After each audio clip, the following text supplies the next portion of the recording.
अभी हम पहुंचे हैं खोदावनपुर प्रखंड का यह मेघोल पंचायत का वार्ड संख्या 8 है, जहां पर से एक सनसनीखेज मामला प्रकाश में आया है। जहां पर यहां एक विवाहिता को हत्या की गई है या आत्महत्या, यह गुत्थी अभी सुलझाना बाकी है। हालांकि यहां के स्थानीय लोग जो हैं, यहां के लड़की के ससुराल वाले का यह कहना है कि वह आत्महत्या की थी, लेकिन मायके वाले ने आरोप लगाया है, जैसे कि लड़की के चाचा ने आरोप लगाया है कि उसे आत्महत्या नहीं बल्कि उसकी हत्या कर दी गई। और इसका लगभग 15 साल पहले शादी हुआ था।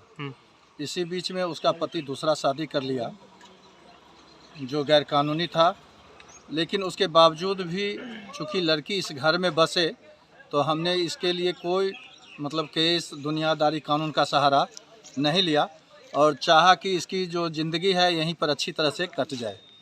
लेकिन हम इस संबंध में कई बार उसके पति से बात किए तो मेरा मोबाइल ब्लैकलिस्ट में डाल देता था, बात नहीं करता था और तरह तरह को उसको यातना देते रहता था। सबसे बड़ा यातना देने में उसकी दूसरी जो पत्नी हुई थी वो सबसे ज़्यादा यातना देता था। वह अपने पति पर प्रतिबंध लगाता था कि इससे तुम बात नहीं करेगा, इससे कुछ करेगा नहीं। और आज से करीब 10 दिन पहले हमसे एक बार बात किया था कि हमको इस घर में अब मन नहीं लगता है, सो हम किसी तरह से जी रहे हैं, सो आप हमको टीचर में कहीं रखवा दीजिए। तो हम बोले थे कि आओ प्राइवेट स्कूल में हम छठ के बाद तुमको रखवा देंगे। छठ तक हमारी बात फिर उसके बाद नहीं हुई थी और जब रात हमारी बातचीत हुई पता चला कि उसकी हत्या कर दी गई है और हत्या करके सारे के सारे लोग घर से गायब हो गए हैं। हमने इसको बीच में बोला था कि ऐसा करो कि तुमको अगर वहाँ घर में नहीं बनता तो तुम बंटवारा कर लो।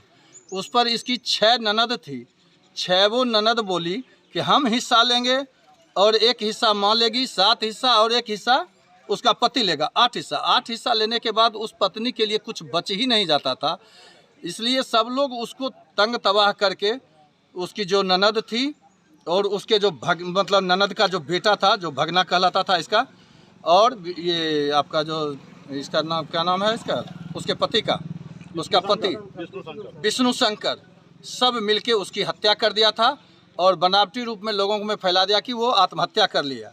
जबकि उसका जितना भी जो गला कटा हुआ है वह एक बहुत पतली रस्सी से और कान के ऊपर तक कटा हुआ है, जो किसी सूरत में फांसी लगाने के बाद ऐसा नहीं होता है। ना तो उसका मुंह खुला हुआ है, ना आँख खुला हुआ है और शरीर पर कई जगह उसके जख्म भी हैं। इस लोगों ने उसकी हत्या करके और अपने लोग सब गाँव से फरार हो गए। इस संदर्भ में आपने कहीं शिकायत की है? इस संबंध में थाना में शिकायत किया, थाना प्रभारी भी रात में आए थे, लेकिन चूंकि व्यस्तता के कारण अभी तक हम वहां पर एफआईआर दर्ज नहीं करवा सके हैं। अब जा रहे हैं, उनको एफआईआर दर्ज करवाएंगे। तो आप लोगों को जानकारी किस प्रकार मिली? इसी गांव से कोई आदमी सूचना दिए थे वहां के सरपंच साहब को। वहां के सरपंच के द्वारा हमको सूचना दिया गया कि आपकी बेटी की हत्या कर दी। तो लगभग सूचना जो मिली थी वो कितने बजे की मिली थी?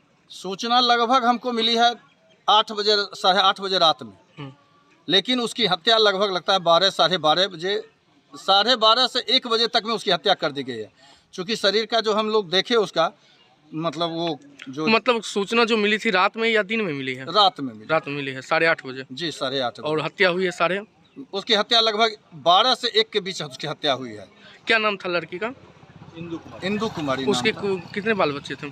उसके बच्चे नहीं थे और इसने सही ढंग से उसका इलाज भी नहीं करवाया और जितना चला बना उसके पिताजी उसका इलाज करवाए थे, लेकिन तब तक में इसने दूसरी शादी कर ली और लड़की भी इस बात से सहमत हो गई कि चलो हमको बच्चा नहीं है, अगर दूसरी शादी कर लिया तो हमको कोई तकलीफ नहीं है।